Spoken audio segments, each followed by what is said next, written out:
दोस्तों JP power की बात करें तो स्टॉक में गिरावट देखने को मिल रही है, जबकि इसके उलट जेपी एसोसिएट में बहुत ही जबरदस्त तेजी है। जबकि रीजन तो दोनों के लिए सेम है, यानी दोनों अपनी 50% की जो पार्टनरशिप की जो कंपनी है नाइग्रेस सीमेंट ग्राइंडिंग यूनिट उसको बेचने जा रहे हैं। और अगर ये कंपनी बिक रही है तो इसका जो पेमेंट आएगा वो दोनों को बटेगा। तो ऐसे में जहाँ पे ऑलरेडी अगर आप देखें तो जेपी एसोसिएट जिनके ऊपर बहुत सारा कर्ज है, दूसरी तरफ कंपनी भी लॉस मेकिंग है। इसके उलट जेपी पावर की बात करें तो Jaiprakash Power Ventures Limited already quarter 1 में बहुत ही ज़बरदस्त प्रॉफिट दिखा चुकी है और इस समय जो इनको पैसे मिलेंगे उससे उनका डेट क्लियर हो सकता है। तो ऐसे में इसका फ़ायदा जेपी पावर को ज़्यादा होना चाहिए था। जेपी पावर को बहुत तेज़ी से दौड़ना चाहिए, लेकिन इसके उलट यहाँ पे जेपी एसोसिएट में बहुत ही ज़बरदस्त तेज़ी है, जबकि जेपी पावर गिरावट का सामना कर रहा है। तो इसके पीछे है असली वजह, वो इस वीडियो के माध्यम से डिस्कस करेंगे आखिर ऐसा क्यों हो रहा है। दूसरी तरफ अगर आप देखें तो यहाँ पे Q2 आने वाला है। Q2 की संभावना कैसी रह सकती है और क्या इस समय गिरावट का हमें फ़ायदा उठा के जेपी पावर में निवेश करना चाहिए, क्या जेपी एसोसिएट में भी निवेश का जरिया बनता है, इन सारी बातों को समझेंगे इस वीडियो के माध्यम से। सबसे पहले अगर हम बाजार की बात करें तो अभी लगभग 12 बजे के आसपास का टाइम है। बीएसई सेंसेक्स 57,527 के आसपास है, जहां पे हमें 380 पॉइंट की तेजी देखने को मिली है, यानी 0.67% की तेजी है। तेजी कोई बड़ी नहीं है और बाजार आज काफ़ी ज़्यादा वॉलेटाइल है, अप डाउन आपको दोनों देखने को मिल रहा है।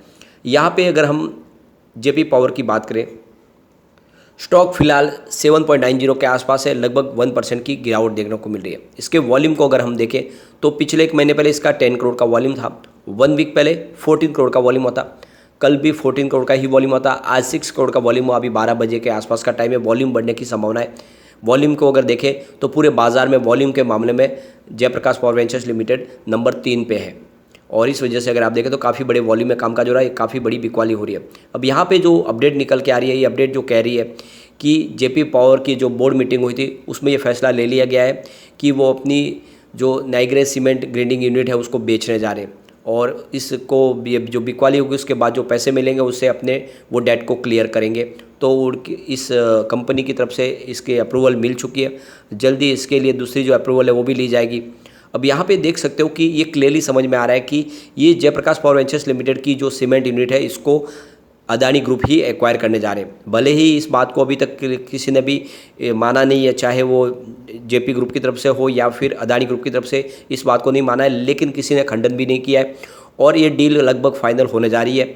इसकी जो अमाउंट कही जा रही है वो करीब 5,000 करोड़ रुपीज़ के आसपास, यानी $606 मिलियन के आसपास ये डील होने वाली है और जिसमें आधी रकम जेपी एसोसिएट को मिलेगी और आधी रकम होगी वो यहाँ पे जयप्रकाश पावर वेंचर्स लिमिटेड को मिलेगी। अब यहाँ पे अगर आप देखें तो जेपी एसोसिएट के ऊपर काफ़ी बड़ा कर्ज है, करीब 21,658 करोड़ रुपीज़ का कर्ज है और वो अपनी दूसरी छोटी छोटी जो सीमेंट के कारखाने उनको भी पहले बेच चुका है। इसके अलावा और कंपनी इस जो पैसा आएगा उसके अपने लेंडर्स को रकम अदा करने की कोशिश करेगी, क्योंकि ऑलरेडी एसबीआई की तरफ से यहाँ पे इनको एनसीएलटी के तहत खींचने की कार्रवाई करने की शुरुआत कर दी गई है। तो ऐसे में इस कार्रवाई से बचने के लिए वो जल्द से जल्द अपने पुराने बिजनेस, ऐसे बिजनेस जो अब आगे नहीं बढ़ाना चाहते या फिर जिनको बेच के कुछ रकम मिल सकती है, ऐसे बिजनेस बेच के भी वो अपने कर्ज से बाहर आने चाहते हैं। यहाँ पे अदानी ग्रुप की बात करें तो अदानी ग्रुप भी अपनी कैपेसिटी को बढ़ाना चाहते हैं, यानी सीमेंट की सेक्शन में भी वो नंबर 1 बनना चाहते हैं इंडिया में। यहाँ पे ऑलरेडी देखें तो फिलहाल उनकी जो टक्कर है वो अल्ट्राटेक सीमेंट के साथ में। और यहाँ पे अदानी ग्रुप ने जो प्लान किया है 2027 तक वो अपनी जो कैपेसिटी है उसको 140 मिलियन टन तक पहुँचाना चाहते हैं और 2030 तक के जो उनका टारगेट है वो आने वाले समय इस पूरे मार्केट में लीडर बनना चाहते हैं। फिलहाल अगर आप देखें तो इस समय मार्केट लीडर अल्ट्राटेक सीमेंट है और उनकी जो कैपेसिटी है वो 120 मिलियन टन्स के आसपास है। तो अदानी ने अपना प्लान बना दिया है, वो इंडिया में सीमेंट सेक्टर में भी नंबर 1 बनना चाहते हैं और इसीलिए वो इस कंपनी को एक्वायर करना जा रहे हैं। अब यहाँ पे देख सकते हो कि इनकी कैपेसिटी बहुत तेज़ी से बढ़ सकती है अगर ये इनको जो जेपी का बिजनेस ये मिल जाता है सीमेंट सेक्टर का। अगर हम जेपी पावर की रिटर्न को देखें तो पिछले 5 साल के हिसाब से इसने 8.90% का पॉजिटिव रिटर्न दिया है। 3 ईयर के हिसाब से 562% का पॉजिटिव रिटर्न दिया है। 1 ईयर के हिसाब से 54% का इसने पॉजिटिव रिटर्न दिया। 3 मंथ के हिसाब से 22% का पॉजिटिव रिटर्न दिया, लेकिन 1 मंथ के हिसाब से 7.56% स्टॉक गिर चुका है। 1 डे के हिसाब से लगभग 1.24% की तेजी गिरावट है।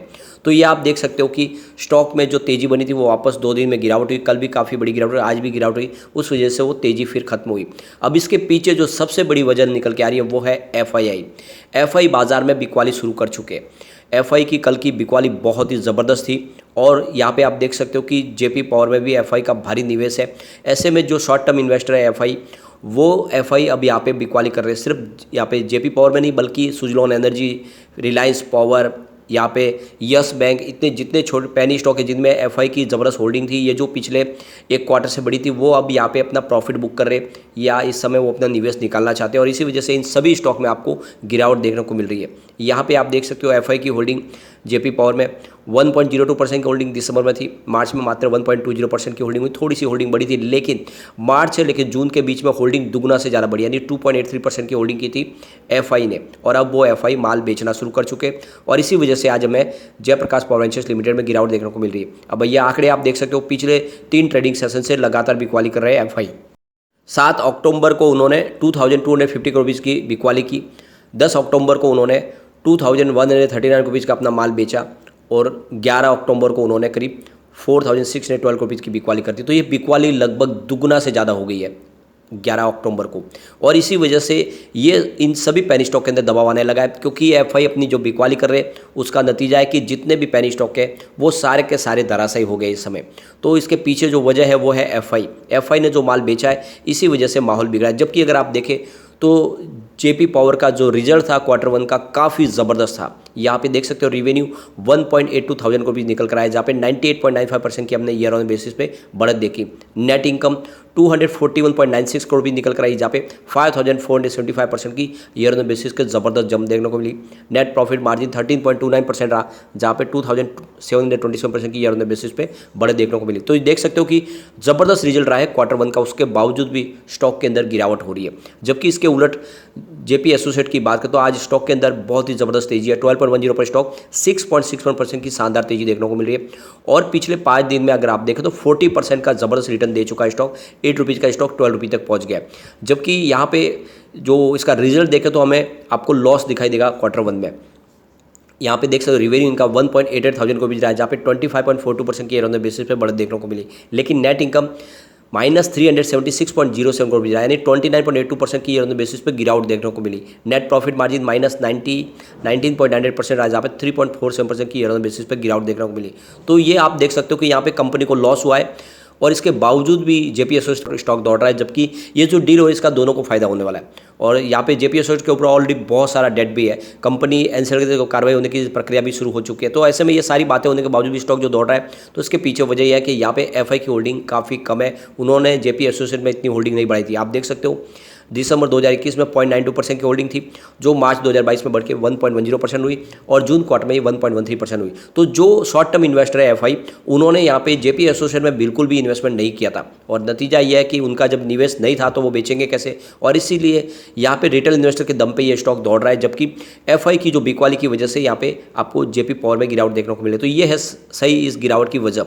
कुल मिला के आप देख सकते हो कि आने वाले समय में यहाँ पे तेजी जरूर बनेगी। जितनी इनको बिकवाली करनी है बिकवाली कर जाएंगे, उसके बाद में जैसे ही ये डील कंफर्म होगी और जैसे ही नाम अनाउंस हो जाएगा कि अदानी ग्रुप खरीदने वाले इस कंपनी को, उसके बाद में यहाँ पे बहुत बड़ी तेजी आ सकती है। तो इस गिरावट का आपको फायदा उठाना चाहिए और इस समय खरीदारी कर लेना चाहिए। आने वाले समय डेफिनेटली ये स्टॉक आपको मालामाल कर सकता है।